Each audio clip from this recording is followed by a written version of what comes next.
Dozens of Brevard County's business leaders gathered for Dean Mead's inaugural seminar series, Brevard Business Briefings. The topic, the Affordable Care Act, the federal law that will change America's healthcare system as we know it.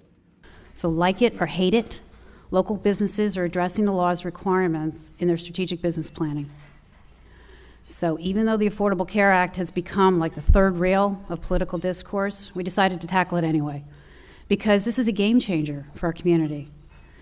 Dean Mead tax law attorney Charlie Edgerton explained the ACA contains two mandates. First, there is an individual mandate to purchase insurance or pay a penalty. Second, the ACA has an employer mandate that requires an applicable large employer, that's 50 or more full-time employees, to offer an employer-sponsored plan that provides minimal essential coverage, or the employer has to pay a penalty.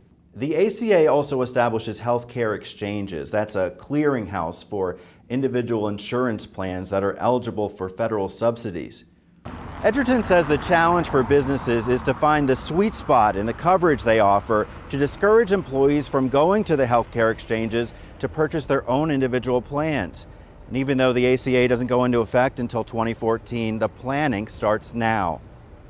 All these tests will be tied to whether or not you're an applicable large employer and whether you have more than 50 full-time employees. All this is determined on a look-back basis.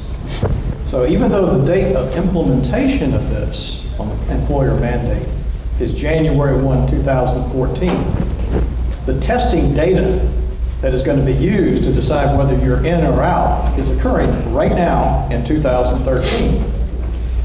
Dr. Edgar Figueroa, chair of Quality Management Committee at Holmes Regional Medical Center, says everyone who uses healthcare will notice the effects of the ACA. Patients will see the difference. If your thoughts are that what your end goal is going to be is to get the care that the patient needs at the right time, doing the correct diagnostic studies and procedures, and delivering better outcome, how can that not go unnoticed? George Mkhitaryan, president and CEO of Parish Medical Center in Titusville, has already overseen changes in hospital procedures to comply with the ACA's requirements. Mkhitaryan sees many challenges ahead in the implementation of the ACA. It's inherent in its conflicts because it's still reimbursing providers. Providers are nursing homes, physicians, hospitals, and everyone else, largely for the amount of work they do. But trying to force us by law to become more efficient and effective and ultimately accountable for the outcome of the care. That is not just a legal transition that can occur by the implementation of a law. Many business owners in Brevard County are bracing for the ACA's compliance deadlines. Scott Sorensen, president and CEO of the Sorensen Corporation, added a business perspective to the panel discussion.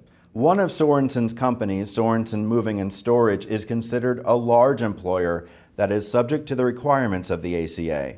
Sorensen said the ACA will affect his company's bottom line. It's another burden on business to have to administrate and keep track and watch what the threshold is, what the minimum is that we have to meet with each employee. It's a moving target.